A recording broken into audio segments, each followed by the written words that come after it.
After having their 11-game winning streak on home ice snapped by the Edmonton Oilers on Tuesday night, the Winnipeg Jets are back at it tonight when they take on the Vancouver Canucks at Bell MTS Place. Good evening. This is the JetsTV Live pregame show presented by Budweiser. I'm Jamie Thomas. It's a special night. It's the 6th annual Canadian Armed Forces Appreciation Game, saluting the men and women of the Canadian Armed Forces. The event will showcase a number of tributes. Most notably, the Jets players will be wearing limited edition military-themed jerseys for warm-up. Those jerseys will then be auctioned online with proceeds going to Canadian Armed Forces charities. The big news tonight is Dustin Byfuglien will return to the Jets lineup after missing the last 2 games with an upper body injury. We'll tell you who's out of the Jets lineup with Buff's return in a moment, plus go over where the Jets are this year as opposed to last year at this time with Jets TV reporter Mitchell Clinton. Sportsnet's Dan Murphy will stop by to talk about the Canucks' 4-2 start to the season. But first, let's hear from the Jets about facing the Canucks, starting with captain Blake Wheeler. Well, I think they we haven't seen them obviously, but they're obviously a determined group. I think you've seen that quite a bit. The teams that people are,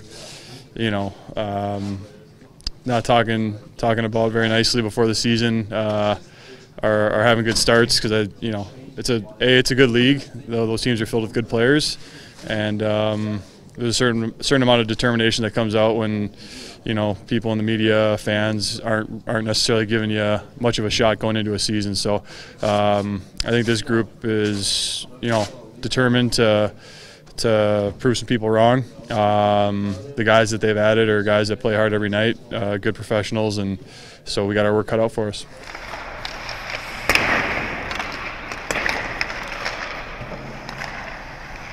They played pretty well. They had a huge win in Pittsburgh the other night, and I've been watching a few of their games, and they've been really good. So it's gonna be a good game for sure, and it's gonna be a good challenge for us after the Edmonton game, and we gotta bounce back and hopefully get a win. It'll be an exciting game. They're a young, skilled team. Got some new, really good players, and they've been doing well. So it's not going to be an easy game. They're going to come out skating fast, skating well, and play a pretty good game. So we're ready for that. We know what we need to do, and we got our game plan. I liked their game last year. So they came in early last year, and they played a heck of a game in here, I thought. And then they got all those injuries, and it's tough to compete in the league, whether you're sitting in the one hole or at the bottom.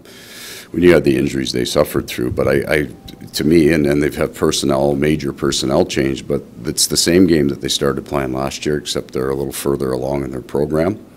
Really quick. This one will look a lot more like Carolina did. Real good sticks, straight line, awful lot of speed, move it quick. It would be closer to the style of game that New Jersey plays, some of the very, very quick teams, so this is going to be a tough one. Sliding things up here a little bit. Mitchell Clinton, Jets TV reporter. The Jets taking on the Vancouver Canucks tonight, first time this year. We'll get into the matchup with the Vancouver Canucks momentarily.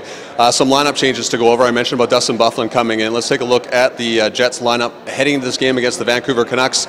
Dustin Byfuglien in. Who comes out? Yeah, out comes Dmitry Kulikov. Came in for the 2 games that Dustin Byfuglien was out with that upper body injury. Byfuglien obviously practiced yesterday in a non-contact jersey, but I saw him and Charlie Huddy working on one-timers. So whatever upper body injury he had, he was trying to work through it and test it out. Obviously came out for morning skate, as you see, in a regular red defenseman's jersey. Took more one-timers. Seems to be good to go. Obviously Paul Maurice agrees. He goes in. Obviously a big boost physically in the defensive zone. Offensively, I mean, he plays the point on the top power play. Josh Morrissey did a great job with it. You assume Byfuglien's going to slide back into that spot tonight against the Vancouver Canucks. And you look at puck possession, Dustin Byfuglien's the only Jet above 60% in Corsi, which is always a good sign. And always a good presence on the bench as well, always talking. And that was something Andrew Kopp talked about yesterday, is maybe they're not talking as much on the bench as they were last year in the Stanley Cup playoffs. Yeah, maybe just a little bit different, but that's the thing, right?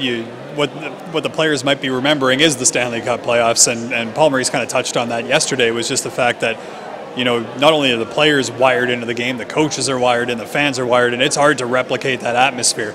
But he said, compared to the season before, the bench right now is actually pretty good. It's in and around what he would expect for this time of year. Jets are now 3-2-1 after that loss to the Edmonton Oilers on Tuesday. It was kind of like the sky was falling in, and that seemed like to be the attitude listening to the radio, looking at social media, but that may not be the case because it seems like the Jets, according to Paul Maurice, are a little bit ahead of where they were a year ago. What did he mean by that? Yeah, of course, they might have some different metrics that they value more than maybe some other ones, but if you take a look at just some simple things like special teams, through 6 games last year, special teams-wise, the Jets were in the bottom 5, both on power play and penalty kill, and we obviously know how the rest of the season progressed for both of those things, getting up inside the top 10.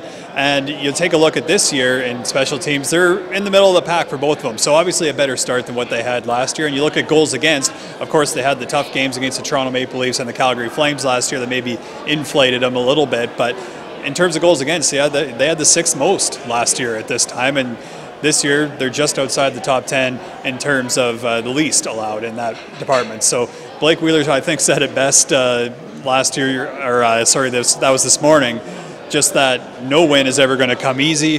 This is a process that's going to take the entire year for the team to kind of continue to grow together.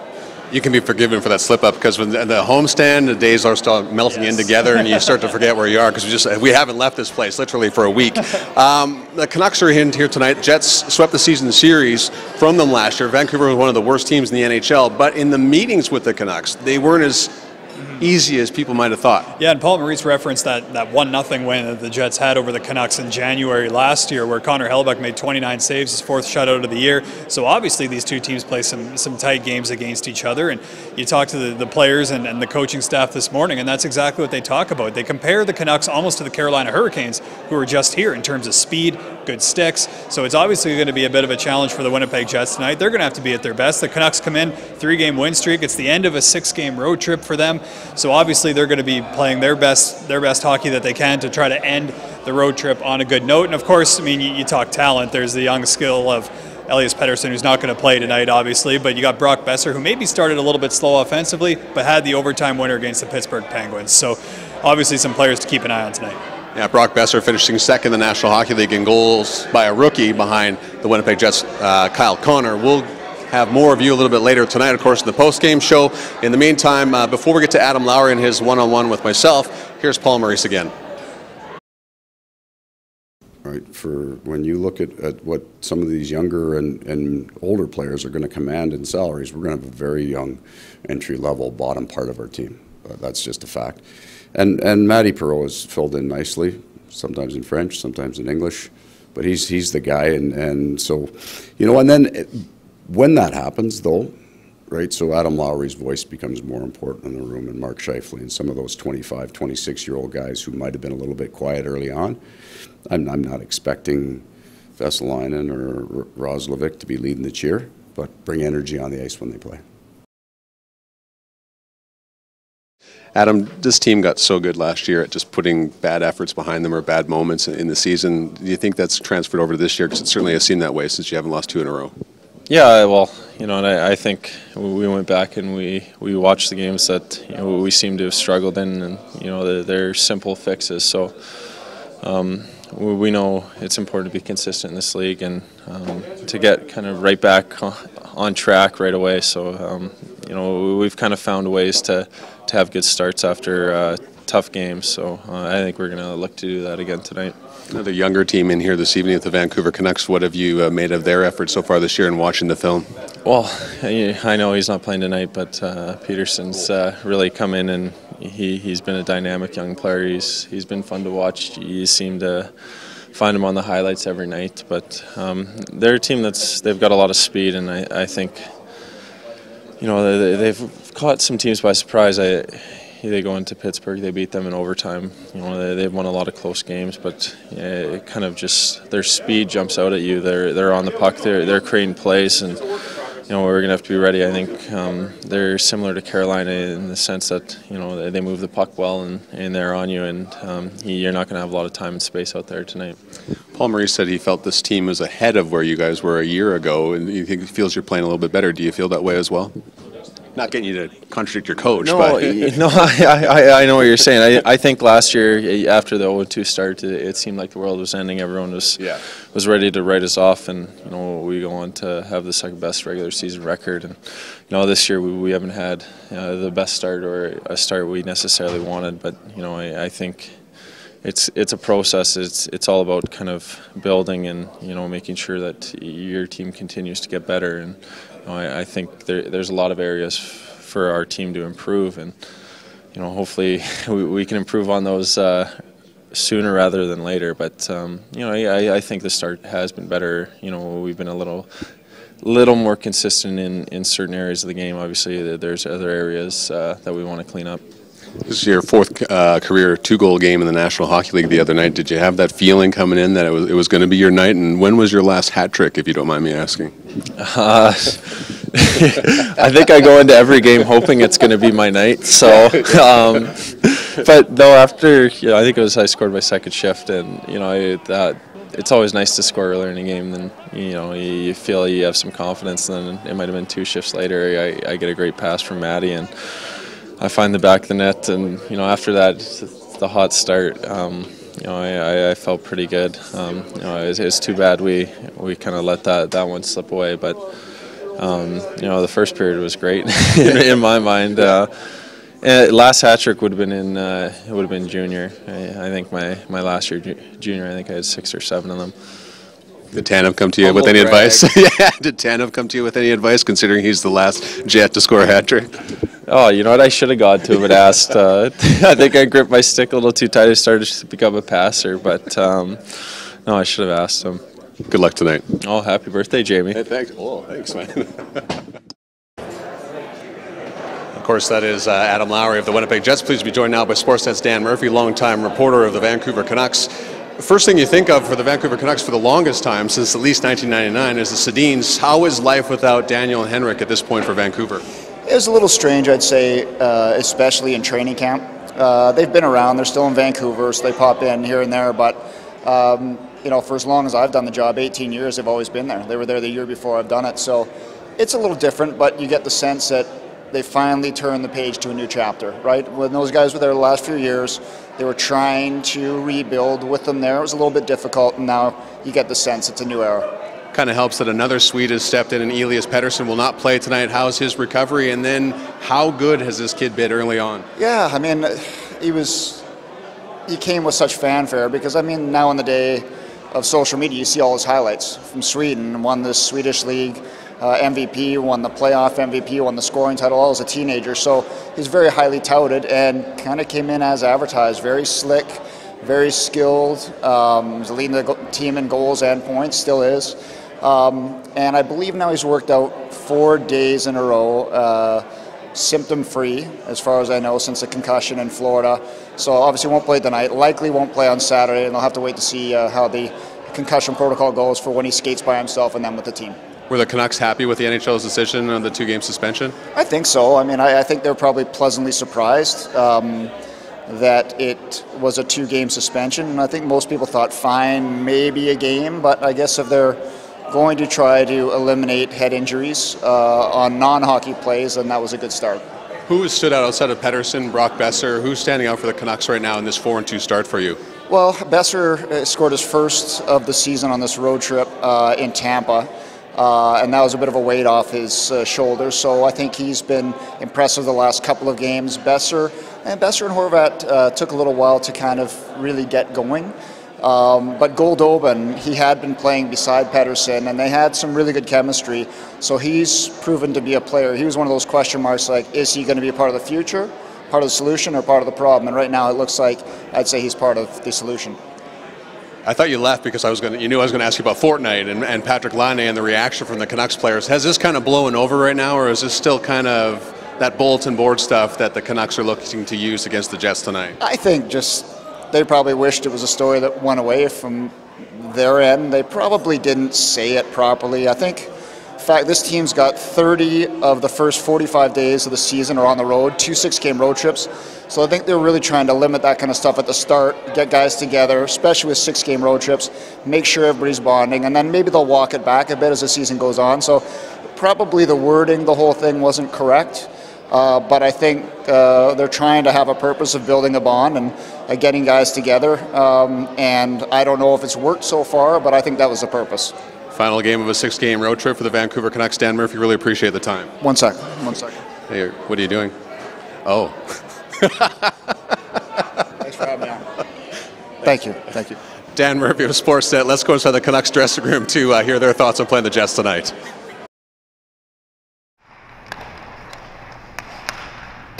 I think obviously they have a lot of speed and a lot of physicality to their group.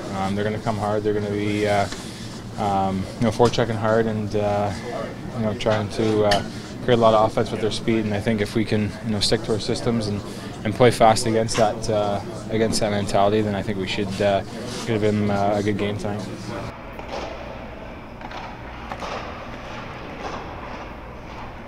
Yeah, they're fast, they're big, and systematically they're very strong. That's what got them so deep in the playoffs, and it's a staple coming into this building that you're going to have to break down a very tough system. It's just another game for us, really. We're more focused on how we're going to play. We believe that we come out, we play our systems, we continue growing in the direction that we've been doing over the past few games. That we're gonna be in good shape tonight. So that's the main focus. Well, it has. You want your team to see results from playing well. We talked about that on the road. The Carolina game, I felt like we played a decent game, and the Tampa game was a real good example of sticking with it, and good things will happen, and that's carried over for our group. Is Travis Green, the head coach of the Vancouver Canucks. Very proud of this next piece we're about to show you. JetsTV headed over to Finland this summer to pay a visit to Patrik Laine and Christian Vesalainen ahead of the Global Series, which will include the Winnipeg Jets and the Florida Panthers at the beginning of November. Tyler Esquivel and Mitchell Clinton poured all their heart and soul into this next piece. Here is part one of On the Road with Christian Vesalainen in Helsinki.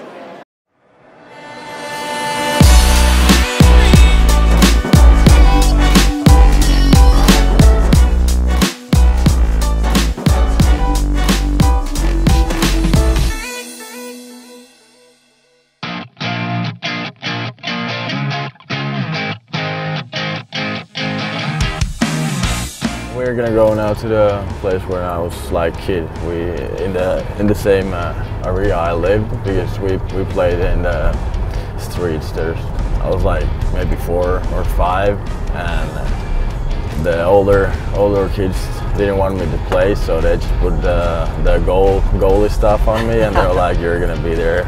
I was like happy to just get involved. Just wanted to play. Yeah. So I was happy with that also. Here's my brother Henrik. We grew up here, so let's go and check it out. So we used to play in this house area, and we have all the goals and sticks left here. So it was my thing to do. I was back in the net, little kid, and I was too young to play with the older kids, so they sent me to be a goalie. So that was pretty funny.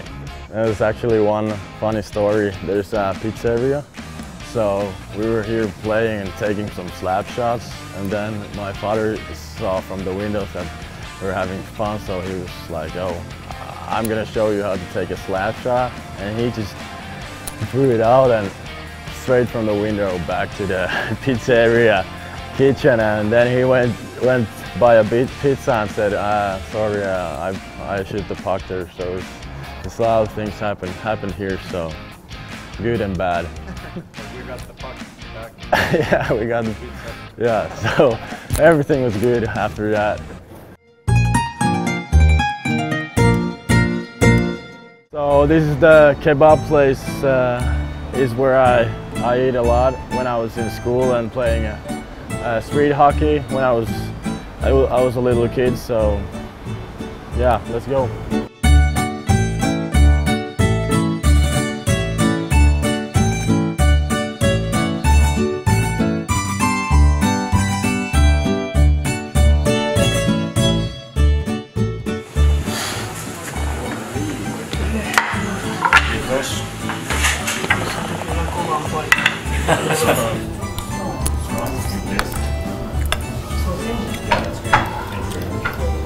Yep.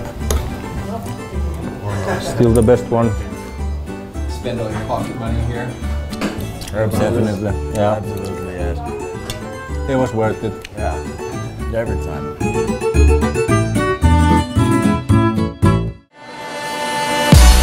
Next time on the Road with Christian Vesalainen, the Finnish winger takes us to his favorite outdoor hockey rink and takes us seaside for a delicious cup of coffee with a spectacular view. Great stuff. Part 2 of that will be in the pregame show on Saturday afternoon against the Arizona Coyotes here in the JetsTV Live pregame show.